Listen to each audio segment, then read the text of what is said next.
Date है 9 नवंबर 2024। कितने बजे आ गए थे आप लोग?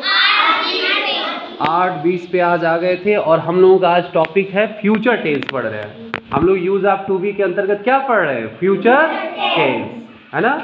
फ्यूचर टेंस का मतलब क्या है? फ्यूचर टेंस का मतलब है कि अब जो कार्य होगा वो आने वाले समय में होगा। कार्य कब होगा? अब आने वाले समय में होगा, ठीक है। उसी को हम फ्यूचर टेंस कहते हैं। टेंस मतलब हम समझाए थे ना, टाइम, कि जो आपका कार्य हो रहा है वो किस समय हो रहा है, उसी को हम टेंस कहते हैं, है ना।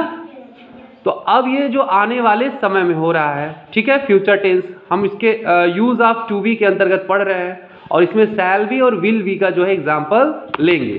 तो आज हमने अफर्मेटिव सेंटेंस को लिया है, अफर्मेटिव सेंटेंसेस को लिया है फ्यूचर टेंस के अंतर्गत। तो इसमें क्या है कि यूज ऑफ टू बी के अंतर्गत हम पढ़ रहे हैं, तो सब्जेक्ट के साथ शैल या विल का प्रयोग होगा, फिर बी का प्रयोग होगा, फिर ऑब्जेक्ट। ये जो शैल बी या विल बी होंगे यही मेन वर्ब का कार्य करेंगे। अब प्रश्न है कि ये शैल और विल का किसके साथ यूज होगा? तो अगर सब्जेक्ट के रूप में आई और वी, कौन आते हैं? आई और वी, तो इसके साथ शैल बी का प्रयोग, है ना।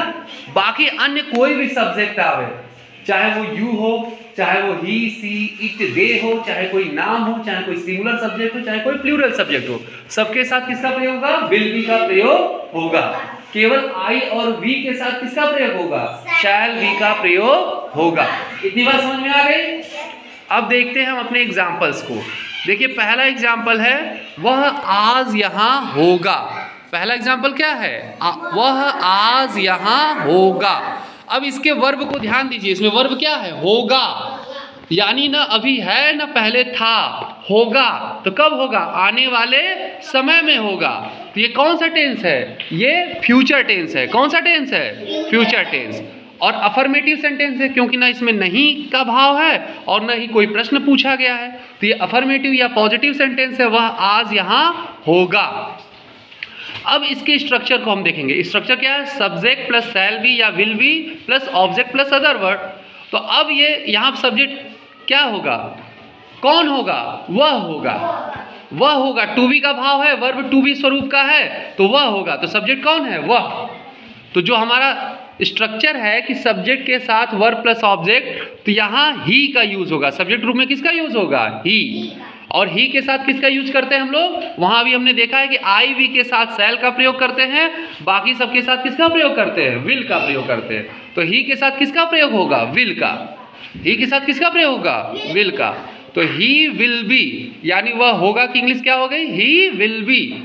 और कहाँ होगा? यहाँ होगा। यहाँ की इंग्लिश क्या होती है? हियर। आपने पढ़ा है ना हियर एंड देयर के बारे में। तो ही विल बी हियर। और कब होगा?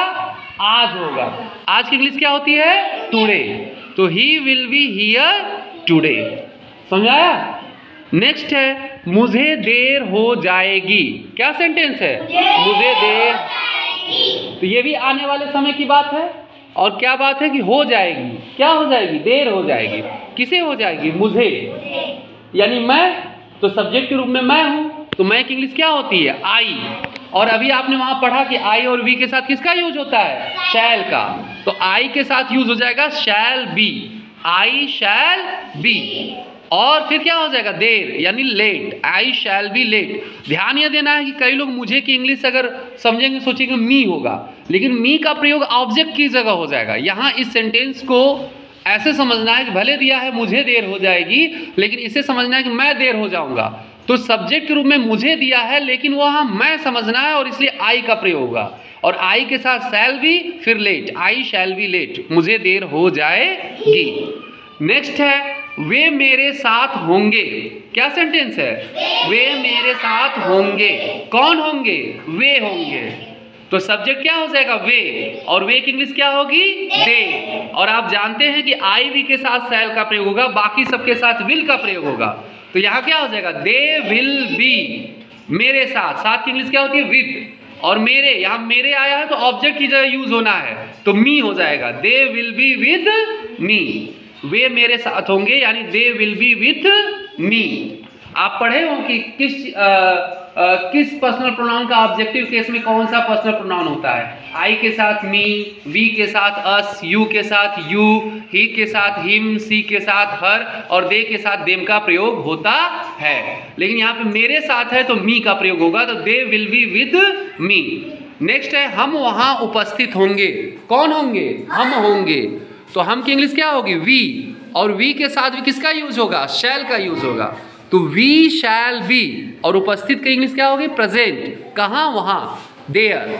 We shall be present there. हमेशा स्ट्रक्चर को ध्यान देंगे, स्ट्रक्चर को, कि सब्जेक्ट प्लस शैल बी या will be plus object. Next है मीटिंग 5 बजे समाप्त होगी। क्या 5 बजे समाप्त होगी? मीटिंग। तो होगी यानी मीटिंग। मीटिंग यहाँ सब्जेक्ट हो गया, तो कोई निश्चित मीटिंग है तो द मीटिंग, ठीक है। और ये देखिए ना आई है ना वी है, ये रेस्ट में आएगा यानी बाकी अन्य सब्जेक्ट है ना, तो इसके साथ किसका प्रयोग होगा? विल का। तो द मीटिंग विल बी, समाप्त होना क्या हो जाएगा? ओवर एट 5 बजे। The meeting will be over at 5।